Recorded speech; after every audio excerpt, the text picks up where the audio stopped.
And Pogba leaves for McTominay! Magnificent! It's Moraes, he's done it again! He has fizzed that into the bottom corner. Vardy for Chowdhury. And set for Madison! He is one bright young thing!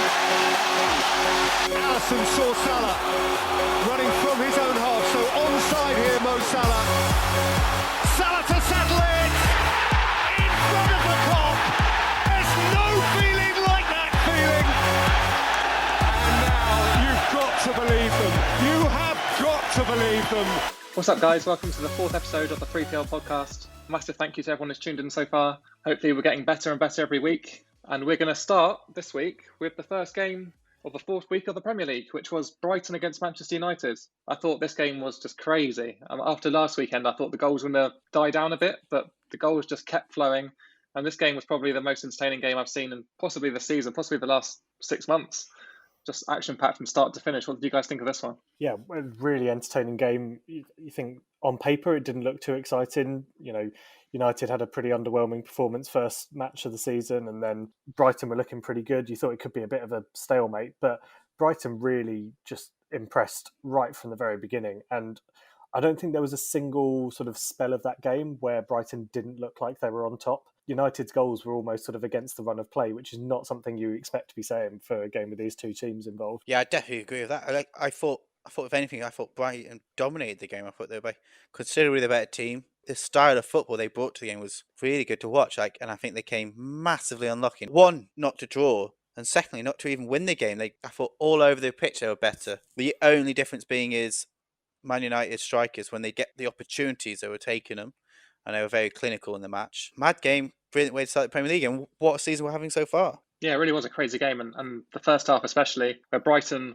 hit the post multiple times. I think they hit the post or bar 5 times in total in the match, which is the most I've ever seen. But yeah, super unlucky not to be leading at half-time, super unlucky not to won the game. I mean, taking the lead like they did through the penalty. Very cocky penalty, by the way. I don't know if you guys have seen it, but the audacity to do that against De Gea, very, very cocky from Neil Maupay, but then he went on to make a massive mistake at the end, which cost him the game. But before half-time, we saw a Dunk home goal, possibly a foul in there. Did you guys think there was a foul on Dunk in the build-up to that second goal? Yeah, I think there was. I was really surprised it wasn't looked at more by VAR, and even I'm really surprised that the ref wasn't asked to go over and have a look at the screen for that one. I feel like it was almost as though they forgot to consider that. I think they were looking for whether there's offsides involved, they were looking for handballs, they were looking for fouls in the build-up, and then almost forgot to have a look at the vital moment involved in that actual goal being scored.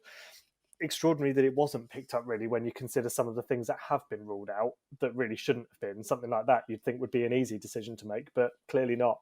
So another sort of example of Brighton getting really unlucky in this game. Like you said earlier about the amount of times hit the post and crossbar, I think Peter during the game mentioned that the only other game was Germany versus, was it Kazakhstan? Yeah, Kazakhstan, that titan of world football. Which you think you have a team which is going to be dominating the other one, absolutely smashing them. And that's obviously that type of game you're expecting a post and a crossbar. But for Brighton to take Man United and just run them off the pitch at times, and I feel so sorry for them. They really deserve that goal. And it's not the case of there being wasteful chances. So you'd say post and crossbar is just really unlucky. Yeah, they really were unlucky. This was probably the best Brighton performance that I've seen possibly ever. I think definitely, I'd agree with that. They really took the game to Manchester United. I think they saw the weaknesses in defence and they exploited it. And they were very unlucky to go behind just after half-time. Marcus Rashford scored a great solo goal, running from one end of the pitch to the other, putting about 4 different Brighton defenders on the floor. And then right at the very end, you would have thought that Solly March would have stolen the point. A very well-deserved point for Brighton, only to be robbed by Neil Maupay's hand. What were you guys' thoughts on this end of the game? I mean, I've never seen a game end like this. Yeah, I think any other game week, it would be the most ridiculous decision that happened all week. But there's another one which we'll talk about later on, which I think topped it actually. But I think it's certainly the first time I'm aware of a goal being scored 5 minutes after the final whistle. Maybe it wasn't 5, but you got to embellish these things a little bit. It was crazy. The game was over. The referee was happy with it. The referee clearly didn't see anything. The linesman didn't see anything. The Man United players appealed, but they're going to appeal. It's the last second of the game. They knew it was the final chance. They would have appealed even if it had hit his leg, I think.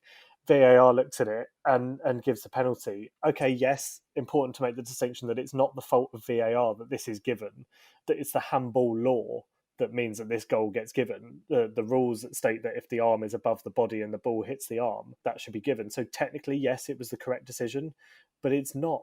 It's not the reason handball is in the game. That's not why we have the rule. That penalty should never be given for that. And Brighton, quite rightly, will feel absolutely robbed in this game. I'm not sure I fully agree with you there, Pete. I think the handball to me was 100% a handball every time. I think he had his hand up. He didn't need to have his arm where it was. I know your natural instincts to protect your face, but what I had more of an issue with was the extra time. Like Brighton at that point were already, I thought was going to be like the last kick of the game.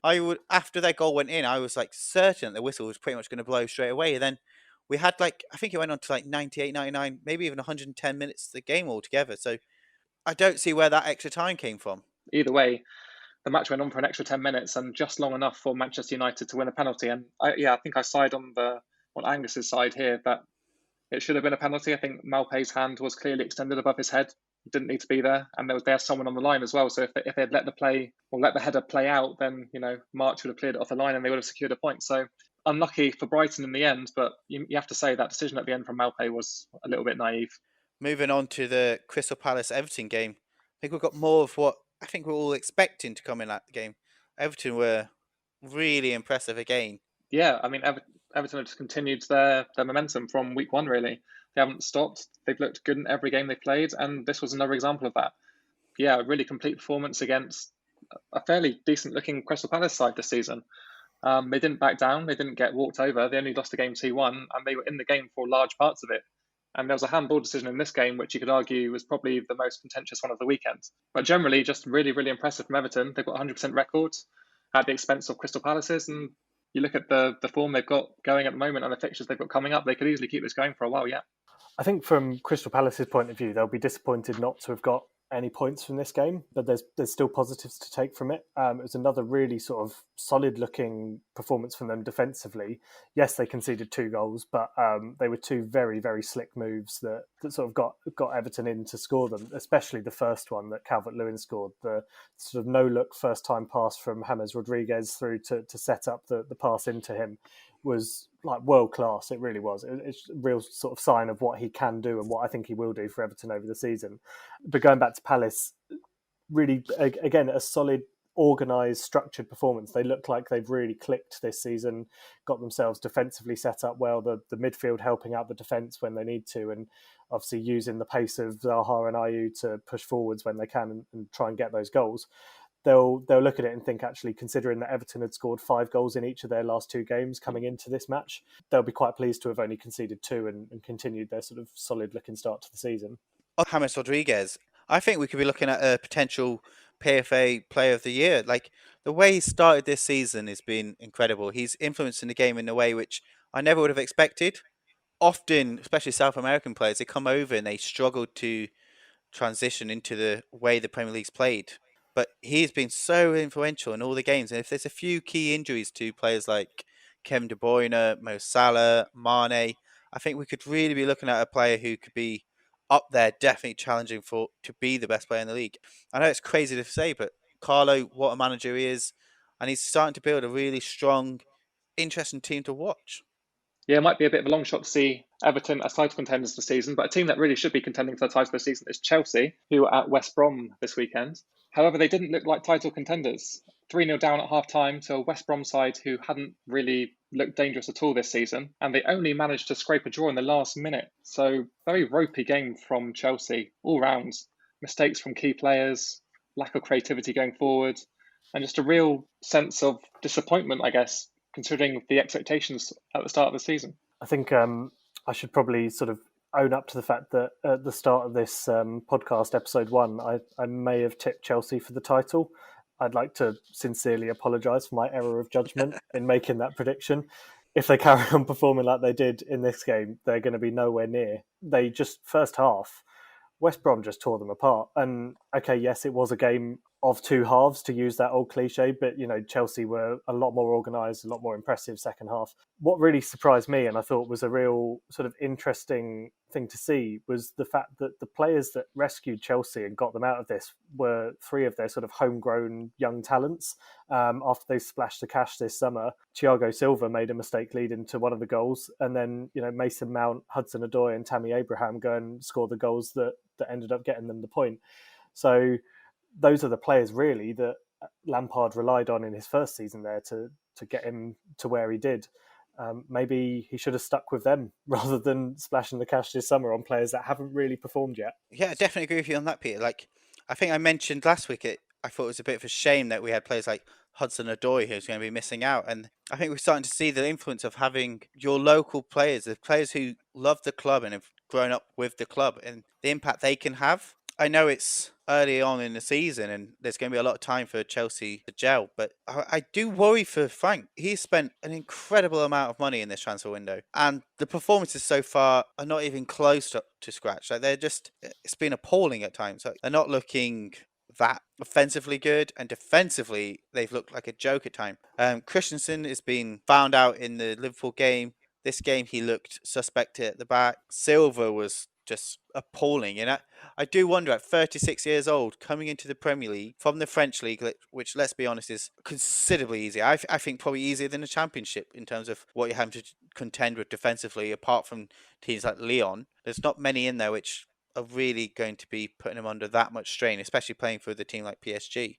I think we also saw, on the other hand, what West Brom could bring to the league. They need to keep that up if they're going to have any chance of staying up in the Premier League. But they also really desperately need to sort out that defence, because, yes, obviously Chelsea came at them and they came at them hard, but when you're 3-0 up, you should be winning the match. Yeah, that makes it 11 goals conceded this season for West Brom already, just in 3 games.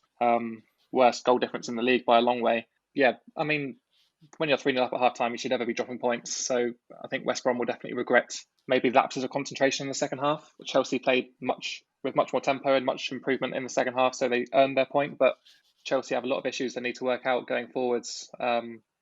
Definitely some of the signings that they were going to be dependent on this season just haven't really turned up yet. So yeah, I think the clock is ticking on them. Yeah, Chelsea definitely going to need to make some changes and improvements to carry on. And I think, Angus, as you said, West Brom are going to have to make some changes as well defensively. Otherwise, they're going to really struggle, regardless of whether they can score loads of goals. They need to become defensively more solid moving forward. A team that historically have been fairly defensively solid, featured in our next game of Burnley versus Southampton. Burnley normally pretty good and solid at the back, but in this game, Southampton were just too much for them. Danny Ings scoring again, looking to carry on his form from plenty of goals last season. I'm really interested to hear what both of you think about this. Obviously, a win, 3 points on the board. Do you think it was a much better performance, or do you think you were lucky to come away with the 3 points on this occasion? To be honest, it was an improved performance, but it wasn't anything special to watch. I guess when you go to Burnley, you have to expect that you're not going to see much of the ball and you're going up there to get the result, not a performance. And I think that's exactly what we did. We didn't look great the whole way through the game. Burnley prevent you from playing really nice football. So to come away with the win, I think, was massive for us. We really needed it. On the back of last weekend's result against Tottenham, where we really struggled, especially defensively. Whereas in this game, we didn't look to struggle that much defensively. Much improved front to back. The strikers both looked very dangerous. And defensively, Vestergaard coming back into the team and playing very, very well. So yeah, very happy with the result. The performance, you could argue, wasn't quite there yet, but a massive improvement on last weekend. Going forward, I think this is a huge result for us. I know it's a 1-0 against Burnley, but historically we've often struggled against Burnley, and they're a type of team which we don't like to play. They don't play in a expansive attacking game, which doesn't suit our game. I thought Vestergaard at the back was a much improved performance instead of Stevens. I thought he marshalled the defence really well. He was winning a lot of the headers. He was doing really well from the back, and his passing is considerably better than Stevens. And Bednarek, again, I thought he had a brilliant game. Burnley, on the other hand, I would be worried if I was a Burnley fan. The fact that they couldn't make any subs throughout the game is incredible. That really shows the lack of depth in their team. I know their defence has hemorrhaged players through injuries since lockdown and through the summer, so they're not playing their best back four. Going forwards, they were tame. They didn't really show any anything which threatened Southampton in any way. And I would say, moving forwards, I think they've only spent £1 million this summer, and they didn't spend a lot last summer. I'd be worried if I was a Burnley fan. I think they need to invest money. I imagine their Burnley fans have never really got back on the back of their owners' back, but I'd be concerned at the moment. I would be. Yeah, I think it's particularly worrying when your summer signing is a 31-year-old Dale Stephens from Brighton, who's sitting there in centre mid. I don't think he's going to be that guy for them. I don't think he's going to change the world for Burnley. So if they don't bring in anyone else before deadline day, I think, like I predicted very early on this season, I do think they're going to be massively, massively up against it. And Sean Dyche really does need some backing from the board. Otherwise, it won't be Burnley that struggle. It'll be him that struggles too. He'll be out of a job before Christmas, and God knows what happens to Burnley without Sean Dyche. He must be one of the longest-standing Premier League managers at the moment, I would have thought. It's hard to imagine Burnley under a manager that isn't him at the moment. So if he does go, I wonder if we'll see the kind of situation we have with other clubs where a new manager comes in, shakes things up and makes the players play at a better level. I would think that would be unusual for Burnley given the squad they've got. I don't think they've got too many players in that squad that are likely to be able to turn it up to another level. I think they're all kind of playing at their level at the moment. I don't know, would sacking Sean Dyche be the answer to the problems? I don't think it would. If they do sack him and they expect another manager to come in and make them a better team, I think they could be in for a nasty surprise, and it could be a sort of a pretty big fall from grace for them considering where they were only a couple of seasons ago. Yeah, interesting insight into Burnley. I'm not really too sure how their wage structure works out. I think usually they depend on big sales to fund their incomings, which they haven't really been able to do lately with the lack of talent at the team. So, yeah, it's going to be a struggle for Burnley. I really can't see them pushing on, unfortunately. A team that are pushing on and taking the Premier League by the scruff of the neck since they come up are Leeds United. Another win for them this weekend. And it was another great win, to be honest. They just looked really comfortable, again, at Premier League level, at a club that are very difficult to go to. Sheffield United, admittedly, haven't started the season all that strong. I think everybody thought they were going to build on last season's defensive stability, but they just haven't looked all that solid back there this season so far.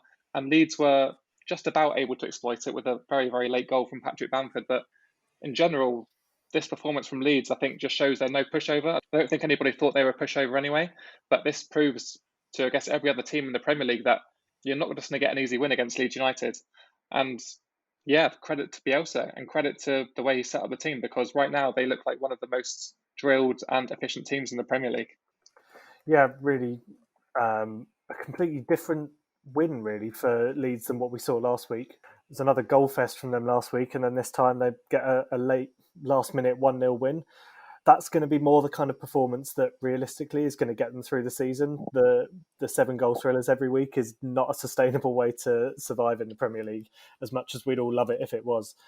Patrick Bamford really has surprised me this year. It wasn't someone that I looked at in that Leeds team and thought he's going to be a key player for them, mainly just because we've seen him in the Premier League before and he's not really had what it takes to play against the Premier League defence. But so far, he's done really well, really impressive. He scored the goals that he's needed to score. And I feel like that might be the confidence boost that he needs, to get those early goals and carry on performing. And if he can be someone that becomes like their talisman and their 15, 20 goal a season striker, he could become a real interesting prospect for them and an interesting prospect for England, to be honest. Not something I thought I would ever be saying even a few months ago, let alone a couple of seasons ago. I think you get very good odds on Patrick Bamford being in the Premier League after his last stint with Middlesbrough. So, yeah, be interesting to see how he kicks on. I still wonder if this Bamford form is very similar to what we had with Pukki at the start of the season last season. It started off the season really well, but I still don't think he's a quality striker which is going to be bringing 15, 20 goals. That's in my eyes. I watched a lot of him in the Championship, watched a lot of their games last season for Leeds, and I can't see that form carrying on throughout. I think he can go missing quite quickly in matches, and I don't think he's a very clinical striker on the whole. But he has started this season incredibly well. So maybe I'm wrong. Maybe I can't. Obviously, I'm not. I'm not a Premier League manager, not a Premier League scout. Maybe I'm wrong on that form. In terms of Leeds' performance, I'm sure their fans and their manager will be much happier with their defensive performance. It was a lot more solid. However, a lot of that goes down to their goalkeeper, who in the first half pulled off some wonder saves. He was incredible. So was Ramsdale throughout the match. Both keepers, in my eyes, were going head to head to see who would be the man of the match. They were both fantastic throughout. And it's good to see some good goalkeeping, because we've seen some shocking goalkeeping this season. And these two really young, refreshing goalkeepers were willing to stand up and be counted. And it's brilliant to see. Yeah, that was a great performance from Meslier. On the other side, you can argue that Sheffield United aren't that clinical, and they haven't got strikers that are going to get them goals in that side. You saw from McGoldrick, from Burke, and even when Billy Sharp came on the pitch later on in the game, they're just not strikers you can depend on to score big goals. And that's exactly what's happening at Sheffield United. And like I said in the earlier weeks of the season, or like 2 weeks ago, if Sheffield United don't buy a striker this window, I really don't think they're going to be anywhere near as good as they were last season. I think they need someone who's guaranteed to get them 10 to 15 goals a season, and I don't think they've got that player right now. Yeah, this might be a harsh comparison, but with the lack of goals for Sheffield at the moment, there's shades of that Huddersfield team from a couple of seasons ago that just really could not get the ball in the back of the net. Not for want of trying. They had some really determined, like energetic performances, but they didn't have the players to finish off those chances. And I think you're absolutely right, Matt. Sheffield just don't have those players. We're just talking about Bamford and how well he's done. I mean, what would Sheffield do to have a player like him at the moment? Okay, he's not a world beater, but at least he knows where the back of the net is. I don't see anyone in that Sheffield team that's going to be their saviour in that regard. So it really is going to come down to signings. It's funny to think that Sheffield fans for the majority of last season were, hoping and praying that they could keep their form going and get into Europe. They're probably very grateful that they're not in Europe now. They're struggling as it is without that added fixture congestion that we know the Europa League brings. Imagine how difficult they'd find that, and how demoralising it could be to be on the end of a couple of trouncings in the Europa League group stage between Premier League games. That really wouldn't have been good for them. So maybe a blessing in disguise that they didn't get that sort of achievement at the end of last year. Yeah, and same could be said for the home team in the next game, for Spurs. Obviously qualified for Europe last season, but at the start of this season, they've just been inundated with fixture after fixture after fixture. They were lucky that they had a walkover in the League Cup in the first round, which meant they had one less fixture last week, but they still had to travel to Eastern Europe to get a result in the Europa League, and then they were back at home against Newcastle in the Premier League. And I do think that played an impact in the final score. Tottenham looked really impressive the whole way through the game, I thought. I think this was the best performance of the season so far, even though they were impressive last week. I think this was a much more complete performance from them, especially defensively. They looked very solid. And even in midfield, I think we finally saw the best of Pierre Højbjerg in that holding role. And then maybe the only criticism you could make of Tottenham is that they just weren't clinical enough in the first half. You saw some really good saves from Carl Darlow for Newcastle, but if the game really could have been over at half time, I think Son hit the post a couple of times, and being 1-0 up at half time did probably flatten Newcastle quite a bit. Yeah, we talked about a couple of really good goalkeeper performances in the last game. Carl Darlow seemed to want to continue that and seemed to be single-handedly trying to keep Newcastle in that game, which in the end paid off massively because they got that penalty right at the end and managed to get a point with the equalising goal. I think Newcastle will be very relieved to have got through that game, and they'll be absolutely delighted to have come away with a point. Jose Mourinho, on the other hand, will be absolutely fuming with how that happened and the way it came about. I mean, I don't know about you guys, but I know we had a difference of opinion on the handball in the Brighton Man United game, but this one, I mean, I don't know how you defend that. It's just ludicrous and absurd, and if we carry on like this, it just makes a mockery of the game that we're watching, I think. I think Newcastle were very lucky to get a point from this game. They were dreadful in that first half. Spurs were all over them. Spurs could have comfortably been 3 or 4, 5, maybe even 5 goals up by half time. They were dominating. Like you said, Darlow, great performance in goal. There was particularly one I remember where there was a save from a free kick, and then immediately, I think it was Kane who was following it up, and somehow he got across and just blocked it. And it was, what a save. Spurs, second half, I didn't think they were as good. I thought second half they came out, I think maybe they thought they'd already had the game wrapped up.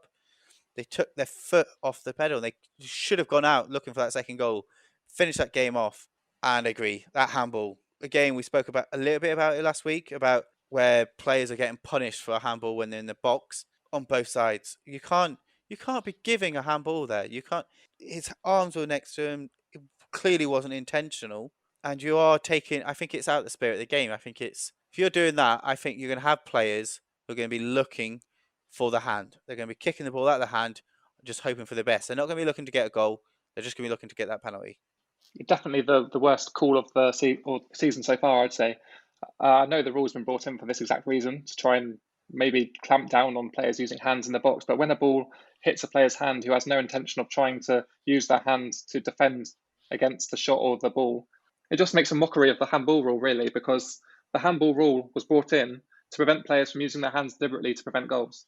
But when someone's hand is down by their side and the ball gets knocked into it accidentally, and their hand's there, you can't give a penalty for that when the player's not even made an effort to use his hand. To me, it's just completely against the rules and completely against the morals of football. And Tottenham were the team that were punished by that rule this weekend.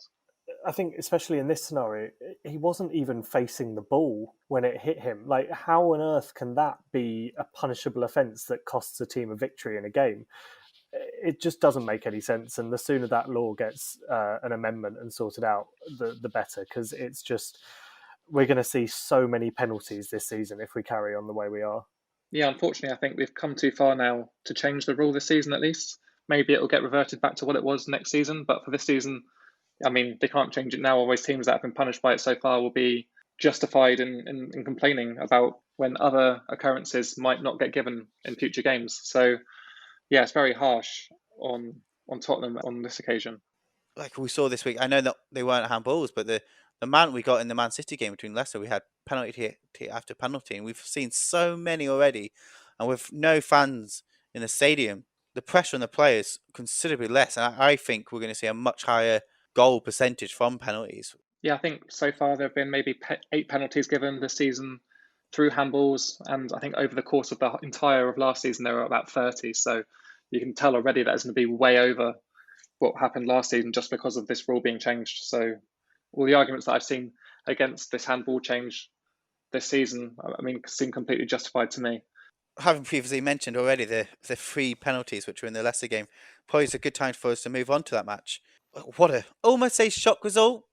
I don't think anyone saw what was coming yet. Obviously, Leicester are a brilliant team and on their day are dangerous against anyone. But I'm certain nobody predicted that Man City were going to lose 5-2 to Leicester at home. Yeah, didn't see it coming at all.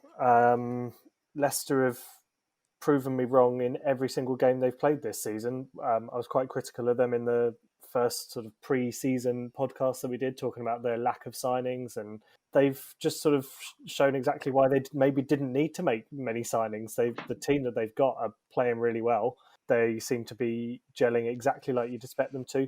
They're playing in the way that we saw them play for the majority of last season.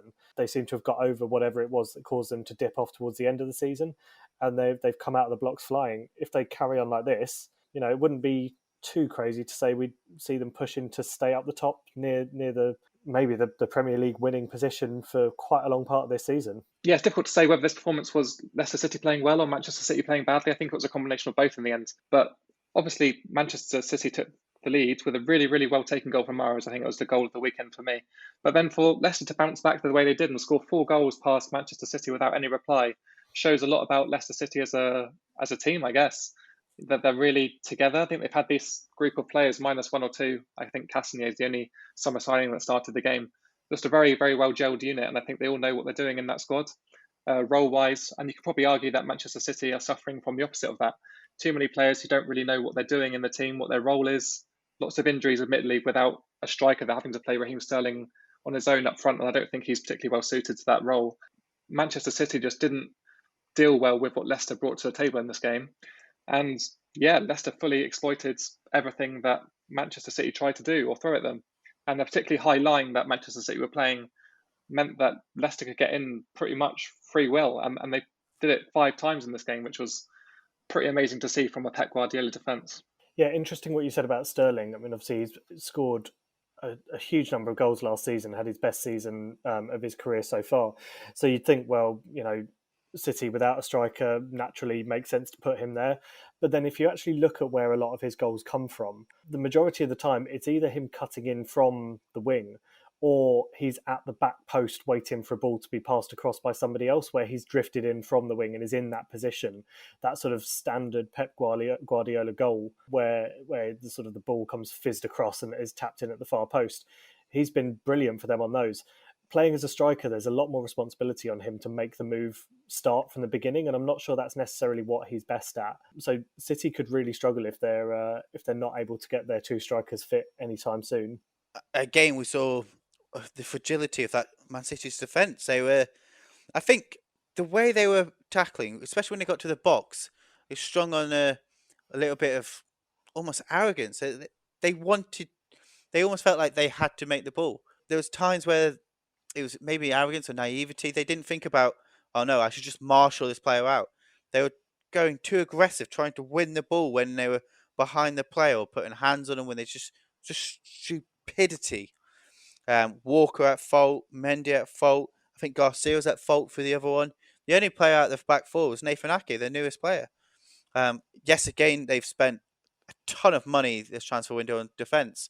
And this is season after season, we've seen Man City spend a ridiculous amount of money on players, especially in that defence. And they've still not sorted out their weakness. And great performance by Leicester. And well done, Brendan Rodgers, for getting that team back up. Like you said, Peter, I imagine many people were thinking that this season we're going to have a Leicester who were probably a bit demoralised after last season, obviously missing out on the top four on the last day. You'd have expected that they might have been poor, but no, they've been brilliant so far. Yeah, really, really good performance from Leicester and a great start to the season as well, top of the league. Some interesting takeaways from that game, though. After the match, I know Rodrigo came out and said that Leicester played anti-football. They didn't play attacking football, and they were lucky to get the goals that they did. I was just wondering if you guys saw the game that way as well. I know I didn't, and it was very strange to me to see Guardiola back up those comments. Very rare that you hear Guardiola complain or moan about another team's tactics. I was just wondering what you guys thought of that. I think Pep is sometimes a bit arrogant in the way he sees football. Obviously, he has this wonderful style of football, which is passing, but I don't think he understands that teams can't take him on in that format. Like Man City are a brilliant team built on incredibly expensive, incredibly talented players.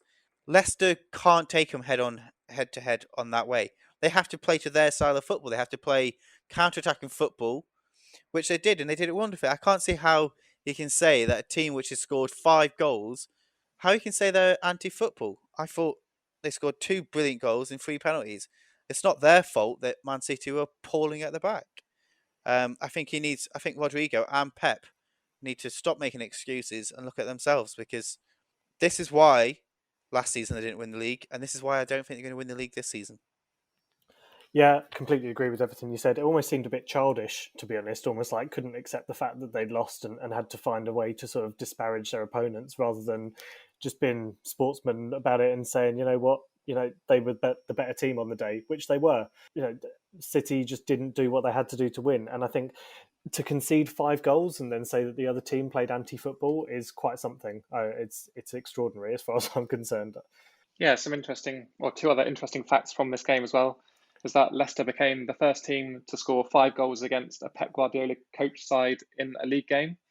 And also, Jamie Vardy became the first player to score 2 hat-tricks against a Pep Guardiola team. So perhaps Leicester are a bit of a nemesis or kryptonite for Manchester City. But either way, yes, it all seems a bit petty to be arguing about anti-football when you lose by 5 goals to 2. So yeah, we'll move on from there, and I'll let Peter kick off with the next game. I'm sure he's delighted with West Ham's performance at the weekend.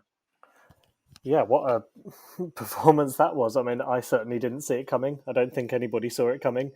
In my predictions last week, I pointed out that we've never actually scored against Wolves in the Premier League since they got promoted. This is obviously their 3rd season up, but they beat us to 0 every single game so far.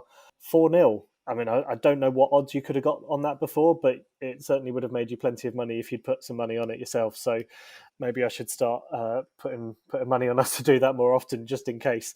But yeah, really good performance. Way, way better than anything we've seen so far this season. Like, just a completely different whole energy to the team. Where was that in the game against Newcastle, which arguably was an easier game? On the other hand, Wolves just didn't turn up, I don't think. I think they were overly reliant on Traore to make things happen. West Ham set up well to defend against him by having Masuaku and Creswell, both natural left backs. Creswell playing as the left centre back and Masuaku as sort of the left wing back. But he did exactly what he had to do with dropping deep a lot of the time and defending against Traore. They doubled up against him every time that he tried to go down the wing, and they did a really effective job of stopping him. And I think that showed with the fact that he was subbed off, which Nuno clearly didn't see that he was going to make any impact on the game after what he'd seen so far. Yeah, just really impressed with it. I'd be interested to see what you guys thought of it from a non-Hammers fan point of view. I was shocked. I was shocked with your performance. I thought it was brilliant. I thought all over the pitch you were the better team. I don't think there was anyone who didn't look like they were on the winning side. Every player in West Ham shirt was brilliant throughout the game, from goalkeeper to front. I'm always interested about Antonio as a striker, and I'd love to hear your thoughts later on about what you think of him as your striker, because obviously he's a player who's played almost every position. He's like Milner. He's played everywhere, all over the pitch for you. I thought Bowen down the wing was brilliant. 2 well-taken goals. Exciting times to see West Ham perform better, and I think the formation you did was really good. Like you said, Cresswell doubling up on Traore worked really well, and I think maybe teams might see that as a bit of a blueprint for how to attack and play against Wolves. The other thing is the way you caught them on the half turn. Cody got caught out several times in this match, especially for the pace. I was surprised that once he was on the booking, he was looking a real weak point in that Wolves defence. And I think maybe at that point, Wolves should have possibly mixed up, maybe gone 4 at the back, moved the other 2 into centre-back, or brought on another defender. So he was a walking red card. I think it was Antonio breaking through. If he'd managed to pull him down, he would have stopped the play, but he was already in a yellow, and he was all at sea. There was nothing he could do. But yeah, great performance by West Ham. Should keep the fans happy for a week or 2, I imagine. But I still think you need to make some signings. And Declan Rice, I'd be worried about Chelsea sniffing around him. Yeah, you say it will keep the fans happy for a week or 2. We have got Leicester next weekend, so that could bring us crashing back to earth very quickly. But yeah, I'm happy with what I've seen. If we play like that for the majority of the season, we should be all right. Much more positive than what I've seen in the opening 2 games anyway. Yeah, as good as West Ham were, a lot of questions have got to be asked about that Wolves performance. I mean, I don't think anyone saw it coming. I don't even think Wolves fans would have seen that one coming. And hopefully it's a one-off, because we were blown away by how good they were the first couple of weeks of the season.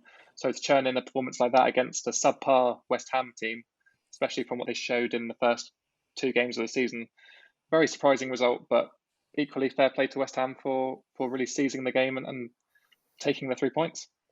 Yeah, something that wasn't surprising at all, for me at least, was Fulham conceding plenty of goals in their game against Aston Villa. 3-0 to Aston Villa. Never really looked in doubt from the moment the game started. Obviously, Villa scored after 4 minutes. And honestly, Fulham were never really in that game, were they? There was nothing about that performance that made you think they were going to do anything exciting this season. Looks as though they're destined for another season of sitting at the bottom of the table. Maybe they'll turn it round, but I don't see that happening. Some interesting comments from their chairman on social media over the week as well. I wonder what you guys made of that. Yeah, it seemed very strange to me for owner of a club to come out and almost apologise for a performance on the team's behalf. I don't think that's his role to do that. I don't think it's his place. If anyone's going to apologise for the performance, it's got to be the manager. It's got to come from Scott Parker. And I don't think he made too many excuses from this performance. I think he realises that Fulham are way below the level they need to be to compete at this level. And unfortunately, I just don't think anything that they do now, even before the end of the transfer window, is going to help them. They've come up and relied too much, really, on a team that did just about okay in the Championship. I mean, they were only playoffs last year, and they haven't really reinforced. And I think if they were going to learn their lesson from the last time they were in the Premier League, it's that you've got to reinforce with quality. And no one in that starting 11 that they named, I would say, is real quality. Yes, Mitrovic provides the goals, but he's not exactly an energetic player who's going to cause a lot of trouble for defences. And he didn't even look like troubling an Aston Villa defence. And I wouldn't say that Aston Villa's defence is particularly strong. But in this game, Fulham made their defence look strong. Maybe that's a discredit a little bit to Aston Villa. I think Aston Villa did play very well on this occasion. And after getting those 2 early goals, I think Fulham just looked very down. and disheartened, and it made it almost impossible for them to get back into the game. But credit to Aston Villa, who got their first clean sheet in around 27 Premier League away games. So real big milestone for them to hit there. Yeah, I think we've got an early contender for the Derby County record here. I think they're starting off as a team which look like obvious relegation candidates. I can't see anything but relegation for them. That defence this is against a Villa side who have not always been the most clinical and not the most attacking team in the league, and they made them look shocking. That Grealish and McGinn were linking up brilliantly throughout.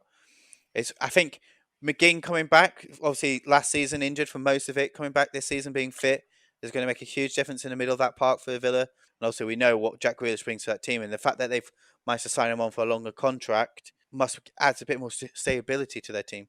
And obviously they've got some other players who they've just signed coming through. I really like Cash at right back.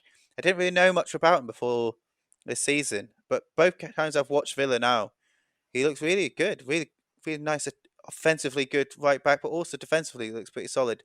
And Martinez in goal looks like a wonder signing, brilliant goalkeeper.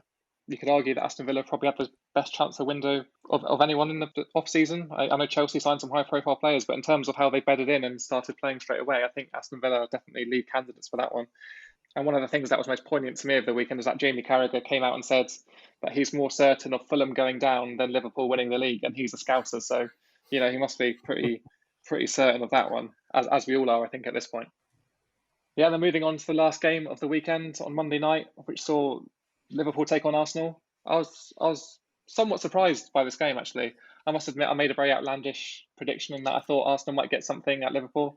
I mean, I was proved very wrong in this game, and I don't know why I made that prediction, because Liverpool at home kind of nailed on win every time.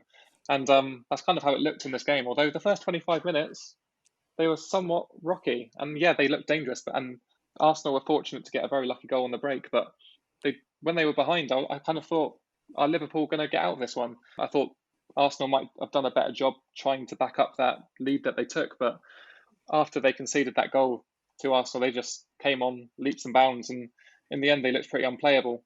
And yeah, as Jurgen Klopp came out and said after the game, he thought this was their best performance of the season so far. And I think I'd agree on the balance of play. I think everyone played to their potential for the first time this season, and they weren't relying on mistakes. And I think although Arsenal didn't get walked over, it was never going to be anything else other than a Liverpool win. 3 tricky games by Liverpool, 3 games dispatched, 3 wins. I think we're already looking at the winners of the season again. I think they're going to do back-to-back 30 years without a win, and here it is. They just look so solid all across the pitch. The way they play, they were the better team throughout the game. Yes, they finished. I think we almost got lulled into thinking, oh, maybe Liverpool aren't as good as we think they are by the way they took their foot off the pedal at the end of last season. But I think that's almost to be expected. They were in celebration zone. They dominated the league last season, and we're now really starting to see just how good this team is. And I can't see them taking their foot off the pedal. They've strengthened the squad really well. We saw Jota come in, get his goal, and we saw when they go a goal down, how much suddenly they raised the game again. They were like, we want this. We're going to win this. Arsenal, we talk about how they're more pragmatic this season. I would say even in this match, we saw a bit more of that from them. They're bringing a bit more to their game, but they're not at Liverpool's level. And at the moment, I don't know if any team in the league is at Liverpool level. I think they're above and beyond everyone else. Yeah, spot on with that. I think what really shows with Liverpool is that, as you said, they've had 3 difficult games and they've come away with 9 points. You look around the rest of the league and there isn't another team in the league that looks like they can do that. 3 games in a row, not necessarily having all of the fortune that they needed, or not necessarily having the easiest of games and getting maximum points. So many teams crumble under that pressure, and Liverpool just sort of mastered that last season. They seem to have carried on exactly the same this season. It's going to take something really special from one of the other teams to actually get up there and beat them. And not only that, it needs for someone to do something really special and for Liverpool to have a absolute terrible spell at some point to drop the points, because you just can't see where they're going to drop those points at the moment. No, you're right. And Arsenal hung in pretty well in this game, actually. And I was surprised by that, because they usually go up to Liverpool and they concede more than 3 goals. So having only conceded they conceded 3, but you could argue that they were quite unlucky to concede the third. I don't know if too many people noticed it as much as I did, but for me, and I've seen a lot of other people notice this too, that the goal from Jota seemed to bounce off his arm. And judging from the handball decisions we'd seen over the weekend, I thought this was guaranteed to go to VAR and potentially ruled out. But for some reason, didn't go to VAR, and the goal stood without too many questions being asked. And for me, this was just an odd decision. I think the defence of it from the referee's point of view and from VAR's point of view, it's a dubious one. But if you watch the sort of ultra super slow-mo that they showed of it, the ball definitely seemed to touch his torso before going onto his arm. And if I'm not mistaken, the way the rule is interpreted is that it cannot be handball if the ball has gone onto the arm off another part of the body. I'm pretty sure that's the reason that one wasn't ruled out, but it was certainly a dubious one, and it would be hard to say for certain one way or the other. We've seen goals ruled out for much less than that last season. I think the one that springs to mind was the Lucas Moura incident towards the end of last season when he got fouled, was lying on the ground, the ball hit his sort of the back of his hand on the ground, and Harry Kane's goal was disallowed. Yeah, that was much more worthy of standing than Diogo Jota's goal was. Either way, I guess you could argue Liverpool pretty much had the game wrapped up by then, so it didn't make a huge impact on the result. So I guess it makes it less of a talking point when Liverpool were in the winning position anyway. Right, and that brings an end to a summary of the action from last weekend. Over the weekend and the start of this week, we've seen a couple of transfers be completed by several different teams in the Premier League. Perhaps the biggest one you could argue is Manchester City's signing of Ruben Diaz from Benfica for 65 million, yet another multi-million pound signing for a defender. Basically like for Otamendi, with Otamendi going the opposite way. Yeah, I think this is a good signing for Manchester City. It's obvious to everyone that's seen City play this season that they need a leader at centre-back. Laporte's out injured with coronavirus, with an injury, not sure for how long. And I think they need someone to come in straight away and really make that position their own. And I think from what I've heard about Ruben Diaz is that he's that kind of player that has great leadership skills and a very robust centre-back. Partner him with either Laporte or Ake, and you're going to shore up that defence pretty quickly. So, yeah, good signing from Manchester City, in my opinion. Yeah, as good as Man City have been over the recent years, the one thing you would say they have lacked is that sort of solid centre-back position, really, since Vincent Kompany stopped being their sort of key player and their captain. Maybe Diaz will be the one to fill that gap and form a good partnership, probably with Ake. I don't know, though. I feel like we've seen so many centre-backs come into Man City, so many big, not even just centre-backs, just defensive positions, the money they've spent on those positions. You almost feel like they just throw money at that in the hope that it will solve the problem. And, you know, maybe they finally got it right with this one, but there's been many of them that have sort of not worked out amazingly for them. So I agree with what you've said, Matt. From what I've heard about him, he sounds like exactly the kind of player that City need. I can't say I've seen too much of him play myself, but I will be very keenly watching how he gets on in the first few games. That's over 400 million spent on defenders since Pep's been the manager. It's ridiculous. It's insane. And I think that there's two things which this makes me wonder is when Laporte's back, who goes to the other defender? Is it Ruben Diaz or is it Nathan Ake? And then one of them is going to be missing out and they're going to be upset because obviously they've come in big money signing this summer. Neither one's going to be wanting to be sitting on the bench. So you might have a bit of an upset bench and an upset changing rooms. You don't want that. And also Ruben Diaz coming from the Portuguese league. Is he ready to make that step up? That's a lot of money to go from that league to the Premier League. Yeah, I think a signing that does make total sense and seems just sort of perfect is Ross Barkley to Aston Villa. I can see him playing really a vital role for them there. He's been someone that for Chelsea has always been on the fringes for them for the last couple of years. He started off really well there when he joined them from Everton. It surprised a lot of people and then sort of just faded out of the team.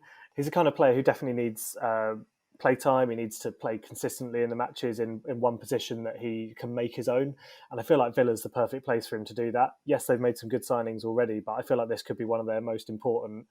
We've seen in flashes, Barkley has been an incredible player at Chelsea. He showed moments and it looked like he was really starting to build his career and get back into that side. And then it all went down. I think he picked up another injury and then he struggled to get back into that side. Obviously, it's a very strong midfield Chelsea have. I think this is a great move for him. I think it's a great move for him and it's a great move for Villa.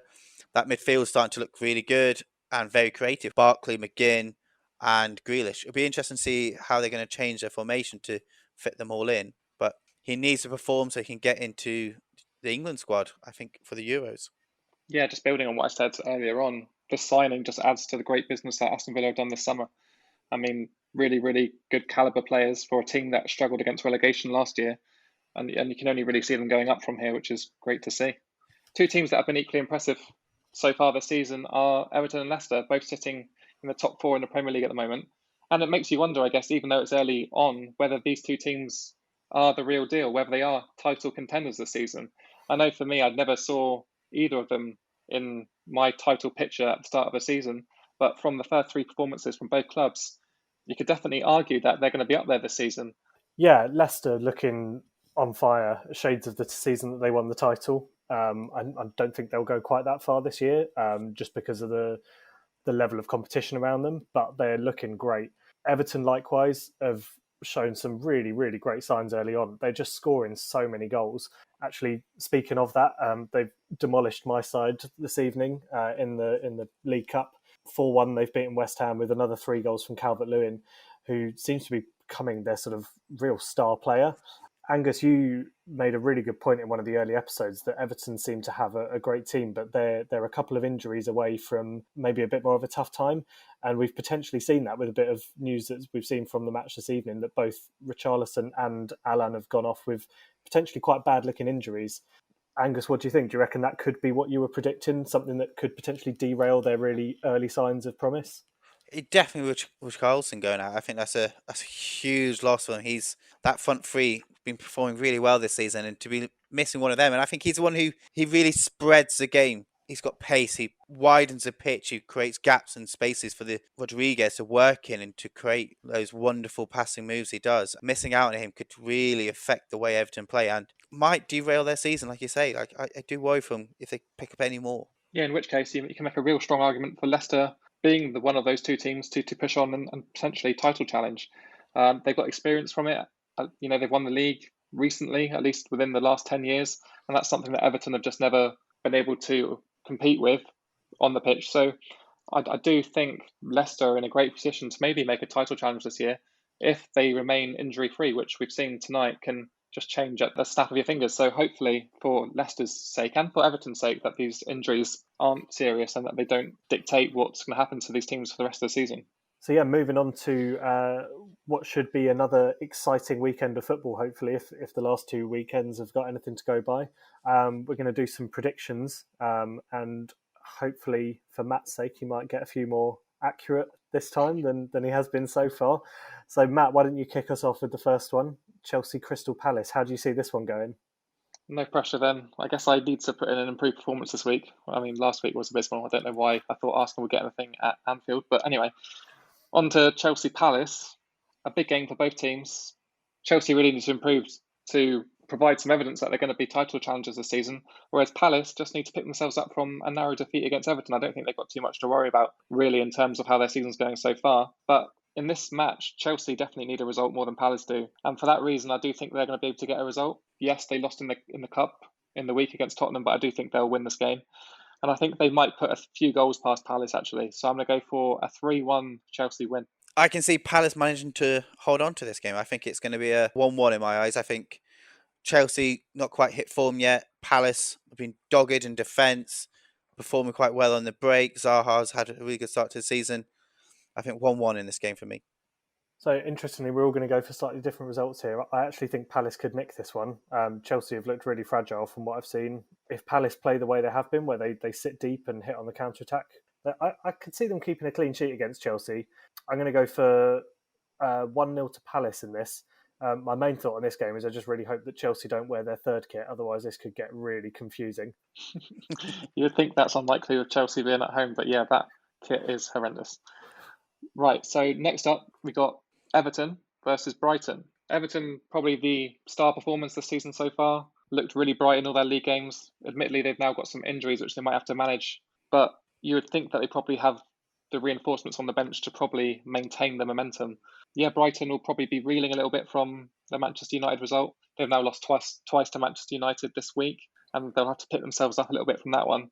I do think Everton will keep it going, though, but I don't think it will be convincing like a lot of their wins have been so far this season. I think it'll just be a narrow 1-0 home win.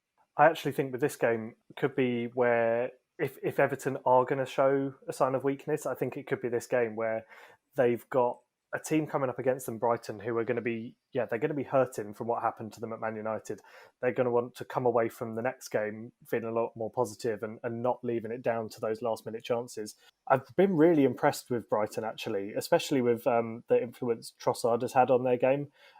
If he carries on playing the way he has, I think he was incredibly unlucky against Man United not to have more goal involvements. I think they could score a couple of goals in this game. I'm going to go for 2-2 in this. I'm going to go with another Everton win. I think they're going to keep this form going. I think Brighton, having lost midweek as well to Man United, back-to-back losses against them, having conceded 6 goals in 2 games. I think this might be the start of the turn of their form. They started the season really well, but I don't think it's a true form of what actually that squad are capable of. So I'm going to go with 2-0 Everton. Very interesting. I think the next game coming up is one that we're all looking forward to seeing. Leeds versus Man City. What a game this is going to be. I mean, 2 teams that just explosive, score lots of goals. Man City had a shocker. Leeds are on some good form. I wouldn't be at all surprised if we saw a really, really high-scoring game here. Leeds have shown defensive frailties. Man City certainly had. I'm going to go for a massive one and go for a 4-4 draw. Whoo! Jeez, putting it all out there. Similar to thinking, from me at least, I do think there'll be a lot of goals in this game. You see 2 tactical masterminds come head-to-head in this game. Bielsa, Guardiola. Can they work each other out? Will they figure each other out? I think they'll both have very detailed game plans as to how they want this game to go. I'm going to agree with you, Peter. I do see a draw in this game. I think Leeds just do look quite impressive and City don't, and I think they'll balance each other out. I'm going to go for 4 less goals than you, though, and go for a 2-2 draw. I'm going to break the mould. I'm going to, and possibly break the Leeds fans' hearts here. I think Man City are going to come in. I think they're going to be hurting from that loss to Leicester. Pep will have been absolutely drilling them all week. Not only am I going to go for a Man City win, I'm going to go for a Man City trouncing of Leeds. 4-0 Man City. Oh, that's just harsh. I know, but I can see it happening. I can just see it happening. Oh, a less exciting game this weekend. Newcastle-Burnley. I'm not even going to say too much about this one. It's one of those games you just fast forward through on match of the day. 0-0. It's got to be. The first one of the season. These 2 teams just aren't exciting to watch. I'm just going to have to go straight for it and agree with you completely on here. Burnley, just no for me. And yeah, Newcastle, I think I saw a stat that maybe, Matt, you'd noted down earlier that Newcastle have only had 3 shots this entire season so far. Admittedly, they've scored all 3 of them. But 3 shots in 3 games, they're not going to be scoring many goals with those kind of stats. So yeah, 0-0 written all over this game. I found it quite surprising how much Newcastle have failed to break teams down. I don't know why, but I think they're going to nick it though. It's going to be a poor game, but a 1-0 Newcastle win. So if Peter is a man of his word, he'll be putting down a 4-0 win for West Ham this weekend against Leicester. I mean, I don't think that's particularly wise, but I can't see this going any other way than a Leicester win. Unlike Everton, they've not had to worry about injuries yet, which is massive for them. West Ham coming off a good performance against Wolves, but I don't think that'll be quite enough to carry on in this game. But I think Leicester will continue their winning form, and especially at home, they've looked really impressive. So I'm going to go for a 3-1 Leicester win. I think West Ham, good performance. I can't see him backing it up. I'm going to go with not quite the same result. I'm going to go with a 2-1 Leicester. I think West Ham might get a goal again, but Leicester, they're looking good, and I think they're going to carry it on. Yeah, I'm really not sure on this one. I mean, I would love to be able to say that I think West Ham will carry on the good form, but I can't see it happening. I do think Leicester will win. Interestingly, Antonio was left out completely of the squad for the midweek cup game against Everton. I haven't seen anything about him having picked up an injury, so I'm hoping he's just being rested. I think if he plays, we've got a chance of causing some trouble to Leicester's defence. If he doesn't play, I don't see us causing that much of a problem to them because he really is the one that makes things happen for us. But yeah, I'm going to hope he plays. I'm going to think he's going to get a goal, and I'm going to go with 3-1 Leicester. I really thought you were going to back up your claim earlier and go 4-0 West Ham, but maybe you can save that for your bet builder. Right, next up we have Southampton versus West Brom. Right, so Southampton need to get a win in this game. Yes, a win against Burnley was nice, very rare as well. When you're playing West Brom at home, especially the way West Brom have started the season, you need to be getting 3 points. I really, really hope we do. But I do think it will be tight because we just aren't very convincing at home. And if we do win at home, it's never convincing or never by many goals. So I'm just going to go for a narrow 2-1 win. Cross my fingers again. I think this is the time that we're really going to show that we're a much better team than we've shown so far this season. Got over the first hurdle, got a first win, and I think we're going to carry that form on to West Brom, who have looked poor. Well, actually, no, I say they look poor. They did well against Chelsea, but defensively they've looked poor at times. I'm going to go with a 3-0 Saints win. I can't believe I'm saying that. Madness. But 3-0 Saints. I think that might be slightly optimistic, but then I guess, West Brom have conceded, did we say 11 goals already in their first 3 games? And Southampton do have Danny Ings, who is one of the best goal scorers in the league at the moment. So maybe 3-0 is not the most ridiculous thing you could have said. But I do think Southampton will win this. But I also think West Brom have looked pretty good going forward in their last couple of games. I don't think it will be a game where either team manages to keep a clean sheet. But yeah, I think Southampton will have too much for West Brom in the end. So I'm going to go for a 2-1 win. And then moving on to the next game, Arsenal back at home against Sheffield United. Arsenal obviously coming off a defeat against Liverpool, which almost, I was saying to someone earlier this week, for most teams, that's almost a free pass of a game, isn't it? When you go to Anfield, you don't expect anything, so it's never too bad when you lose. I think Arsenal will be looking much better against Sheffield. I can't see Sheffield scoring again, given what we've said about them earlier, so I'm going to go for a 3-0 home win for Arsenal.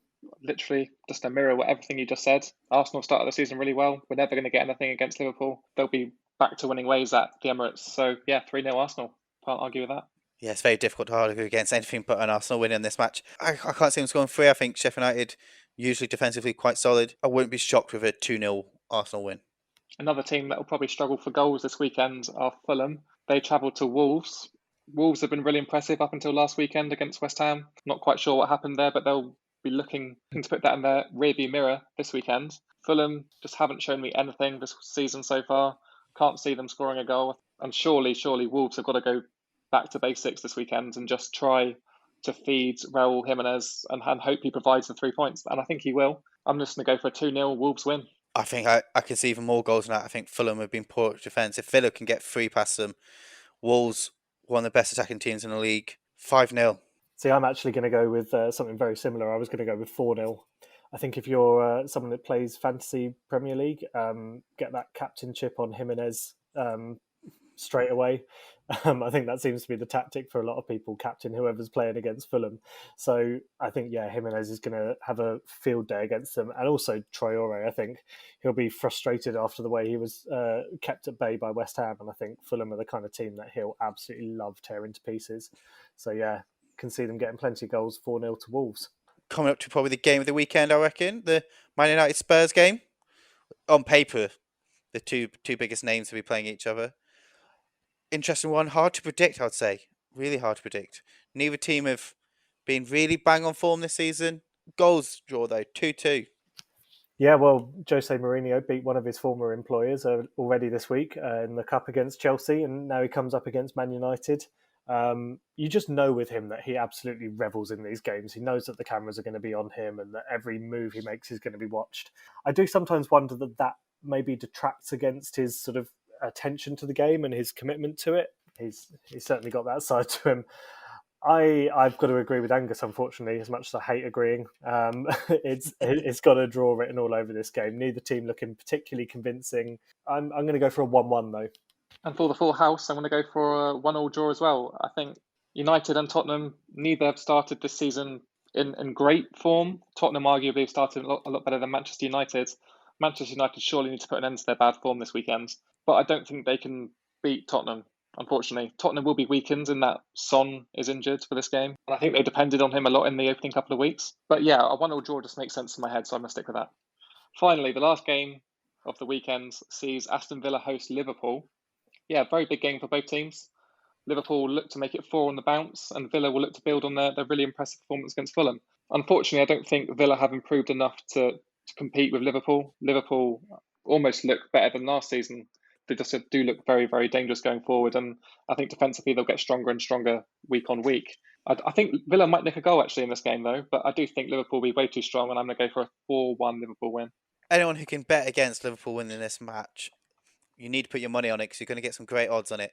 I can only see Liverpool winning this, and I can only see them winning it relatively comfortably. Liverpool to win 3-0. I'm going 3-0.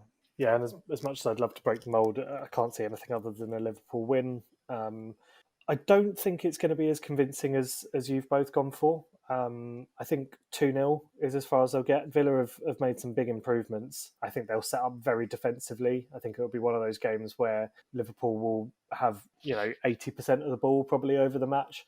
And I can see them struggling to break them down. But once they get the first goal, I feel like Villa will then have to do something different. And then it's just one of those games where I can see Liverpool getting another goal towards the end and finishing it off. So yeah, just a 2-0 victory for Liverpool for me.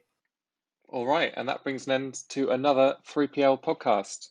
A massive thank you again to everyone who's supported and listened so far. Of course, we'll be back next week with a summary of all this weekend's games. In the meantime, you can find us on social media as always at 3PL Podcast on both YouTube and Twitter. And if you have any questions for us about any of the games this weekend or perhaps topics that we've missed in earlier podcasts, then just let us know on Twitter and we'll try our hardest to try and answer some of those next week. Catch you then.